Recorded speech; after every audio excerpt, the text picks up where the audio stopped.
पंचग्रामी खाप,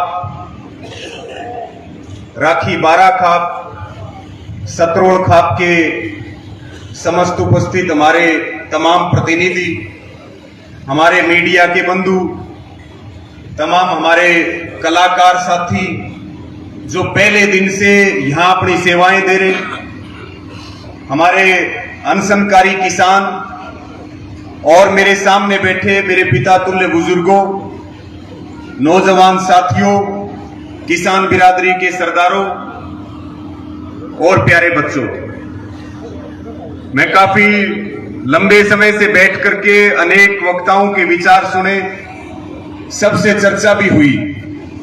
2-3 बात मैं आपके बीच में रखना चाहता हूं।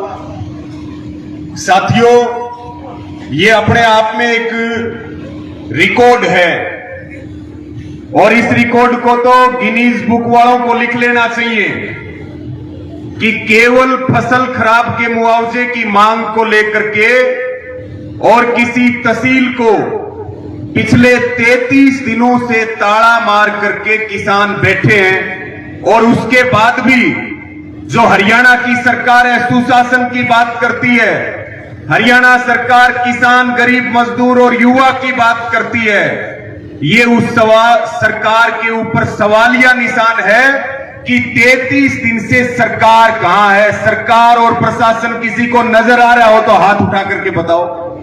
33 दिन से सरकार और प्रशासन नहीं है। अभी प्रधान जी कह रहे थे कि भाई कुछ लोग इंतजार कर रहे सरकार में बैठे हुए कि भाई इनके धरने पर जूत कब बजेंगे।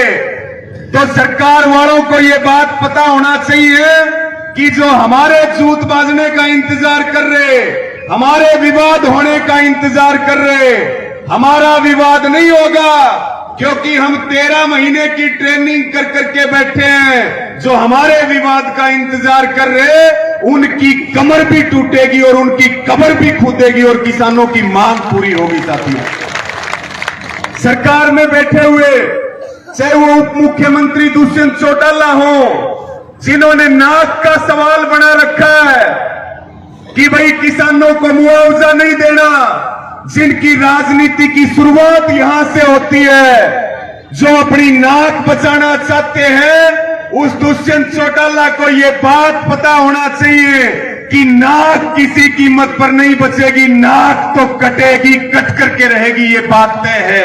ये बात आपको कान खोल करके सुन लेनी चाहिए। मैं धन्यवाद दूंगा तमाम हमारे बुजुर्गों का और तमाम युवा साथियों का, हमारी माताओं बहनों का, जो पिछले 33 दिन से शांति, अनुशासन और धैर्य के साथ बैठे हैं। बास में भी धरना चल रहा था कि भाई नगर पालिका को तोड़ करके और वापस ग्राम पंचायत बनाई जाए। बताओ गांव वालों की जीत हुई कि नहीं हुई? हमें समय ज्यादा लग सकता है, लेकिन अगर हम पूरी ताकत के साथ मजबूती से डटे रहे तो हम खाली हाथ लौट करके नहीं जाएंगे, जीत करके जाएंगे, जीत करके जाएंगे। साथियों, इसी के साथ में चाहे वो हिसार के डीसी हो, चाहे वो नारनौंद के एसडीएम हो, प्रशासन को भी ये बात सुन लेनी चाहिए कि हम भयंकर गर्मी के बीच में और काम का समय चल रहा, उसके बावजूद धरने पर डटे हुए हैं। या तो हमारी मांग सुन लो, नहीं तो हम गर्मी में बैठे हैं तो तुम्हें भी गर्मी में बैठाएंगे, एसी में बैठने नहीं देंगे। अधिकारियों को यह बात पता होना चाहिए। साथियों, बहुत सारी बातें चलेंगी, लेकिन मेरी सबको यही अपील है कि जब भी किसान इकट्ठा होता है और जब भी किसान आंदोलन चलाता है, यहां जिक्र चल रहा था अभी चौधरी छोटू राम का, चौधरी देवीलाल का, शहीद आजम भगत सिंह का,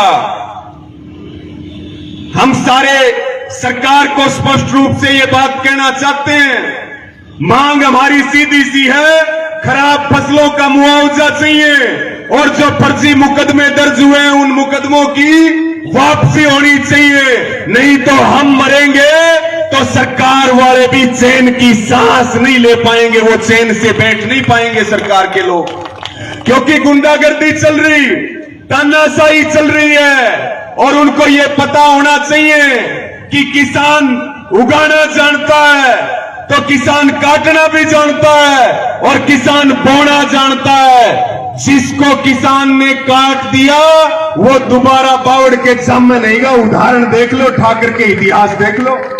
और ये तो वो धरती है, क्रांति की धरती, जिसने घमंड किया, जिसने अहंकार किया, जिसने किसानों के साथ छलावा किया, किसानों के को धोखा दिया, वो बताओ दोबारा जाम्या के बावड़ की ने तो फिर इनका नंबर आएगा कि नहीं आएगा? मेरी सबको यही प्रार्थना है, मुआवजा भी मिलेगा, हमारी लड़ाई भी विजयी होगी। बहुत मजबूत कमेटी है, हमारे मजबूत नेता है, मजबूत खापे हैं, लेकिन हमें ये तकलीफें भूलना नहीं है। हम तकलीफें भूल जाते हैं, हम जो बातें बोली हुई हैं वो भूल जाते हैं। हम सारा काम छोड़ करके यहां बैठे, आजादी के 75 साल बाद भी इस देश के किसान की ये दुर्दशा है। जब हमारा नंबर आवे तो अपने पूरी तैयारी रखा करो, और जो हमें सड़क पर ला करके बैठा रहे हैं उनकी जामनी जब्त करने का काम करा करो। जब ये सुधरेंगे, नहीं सुधरने वाले नहीं है। अभी कमेटी ने जो फैसला लिया कि भाई अगला फैसला, सरकार को अल्टीमेटम दे रखा, प्रशासन को अल्टीमेटम दे रखा कि भाई मंगलवार को अगला फैसला लेंगे। और ये केवल 17 गांवों की लड़ाई नहीं है, ये पूरे देश के, पूरे हरियाणा के किसानों की सम्मान की लड़ाई है, हमारी पगड़ी की लड़ाई है। आप अकेले नहीं हो, पूरा हरियाणा आपके साथ है। और जो कमेटी, जो खापे या फैसला लेंगी मंगलवार को, उसके ऊपर हम सब मिलकर के फूल चढ़ाने का काम करेंगे, फूल चढ़ाने का काम करेंगे साथियों। और आपने एक मजबूत, आपको नेतृत्व मिला हुआ, और जो हमारे नेता कहें कि भाई गर्दन कटवा लो, और नेता कहें समुद्र में छलांग लगा दो, हम वो अनुशासित सिपाही हैं जो अपने नेतृत्व के कहने के अनुसार चलेंगे। सामूहिक रूप से जो लिए गए फैसले उन पर फूल चढ़ाने का काम करेंगे। जो भाईचारे से न्यारा जाकर के कुछ लोग होते हैं जो भ्रम फैलाते हैं, बीच में जब लंबा आंदोलन चलता, जब 3 काले कानूनों के खिलाफ आंदोलन चला, तो आपको ध्यान था कि सरकार रोज 200 साजिशें करती थी, तरह तरह के षड्यंत्र करती थी, तरह तरह के अत्याचार करती थी, लेकिन हम सारे मजबूत थे और न्यू कहा करते कि अमित शाह कभी हारा नहीं।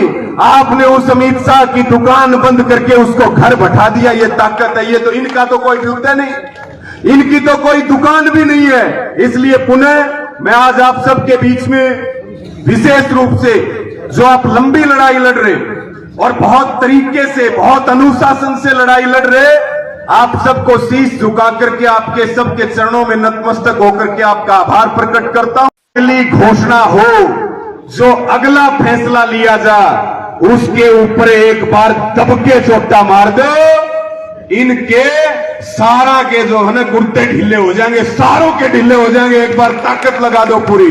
तो आपने मुझे सुना, इतना मान सम्मान दिया, मैं तमाम